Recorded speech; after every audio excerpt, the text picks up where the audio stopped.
Noem, thank you very much. It's good to have you with us today. We all saw what happened in the video of that room when he was physically taken out, and you heard just now his response, and I understand you had a personal conversation with him as well. So what do you want to say about all of this? You know, what I would say is we were conducting a press conference to update everyone on the enforcement actions that are ongoing to bring peace to the city of Los Angeles. And this man burst into the room, started lunging towards the podium, interrupting me and elevating his voice, and was stopped, did not identify himself, and was removed from the room. So as soon as he identified himself, appropriate actions were taken. But I would say that, I had a conversation with the senator after this.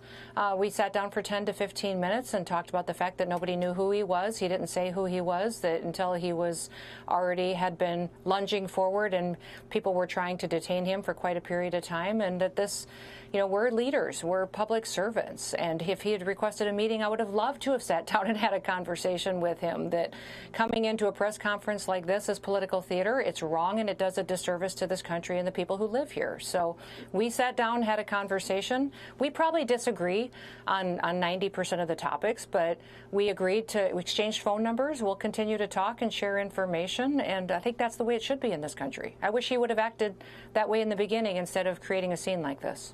Well, you're saying that nobody knew who he was, and if they did, he would have been treated differently. And you just heard his comment. He said, if this is the way they treat a U.S. senator, you can only imagine how others are being treated in these deportation efforts. What would you say to that, Secretary? Yeah. I think his statement is absolutely ridiculous. This man burst into a room, started advancing towards the podium, interrupting an opening statement, elevating his voice, shouting questions. People tried to stop him from interrupting the press conference. He refused and continued to lunge towards the podium, and that is when he was removed from the room. So the way that he acted was completely inappropriate. It wasn't becoming a U.S. senator or a public official, and perhaps he wanted the scene, and that's what he wanted. But I think the American people are sick of this kind of action. I think the American people are tired of this. They just want the truth, and they just want to know what's happening, and that's what we were trying to provide.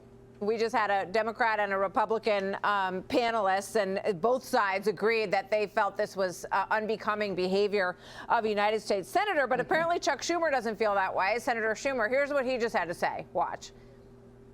Mr. President, I just saw something that sickened my stomach. The manhandling of a United States senator. We need immediate answers to what the hell went on. How can these federal agents get away with this? Is the President of the United States telling folks to go down and start arresting United States senators? What would you say to them, Secretary? Well, he was never arrested. He was never arrested, and nobody knew who he was when he came into the room creating a scene. He was removed from the room, and yes, they started to put handcuffs on him when he finally identified himself, and then that was stopped. They said he wants to talk to you. I said, sure, I'd love to sit down and visit. So we went to a room and visited for 10 or 15 minutes and then exchanged phone numbers. So I just, I'm so sick of the politics, Martha. This is literally people's lives. We have criminal gangs and terrorists out on our streets that we're trying to remove from Los Angeles. I mean, people just need to get over themselves and have the backs of law enforcement and this president who just want to clean up America and make it safe again.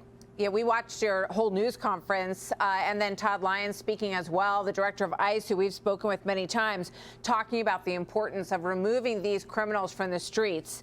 I thought it was very interesting, this exchange with Peter Doocy and President Trump about, who is being detained, who's being arrested, and maybe some changes perhaps to some of the, how some of these situations will be handled. Listen to what President Trump just said about the people who work in the farmlands in California. Watch.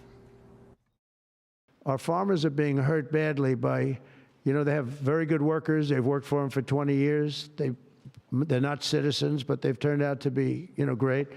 And we're going to have to do something about that. So what are your thoughts on that? Because we've been, hearing that anyone who's here illegally will be removed because they've broken the law by crossing over. And obviously the president is citing at least one situation where he wants to see a different approach. Well, the president wants to enforce the law, and people who've come into this country illegally have broken the law. There are Department of Labor programs and regulations that we can utilize, and he recognizes that there's a very big difference between those who perpetuate criminal activity and are in trafficking and drug trafficking, and those who have been here who want to be a part of the American dream. I still continue to encourage people to self-deport. Go out there and self-deport. When you get home, you will have the opportunity to receive $1,000 from the United States of America. We will pay your way, and you'll get the chance to come back here legally through these programs that we can utilize. And that's what the president wants to see. He recognizes that they're good people, but they need to have, there needs to be application of the law in this country. That's what he ran on and what he'll deliver. Are you seeing an increase in that? Because I heard you make that point today as well, Secretary Noem, and I thought, is that part of these operations? Obviously, you want to get these criminals out of the country who you have detainers for, but do you also want to encourage people to be a little bit jarred by this and say, you know what, I'm going to do the app and I'm going to take the $1,000 and I'm going to get out of here?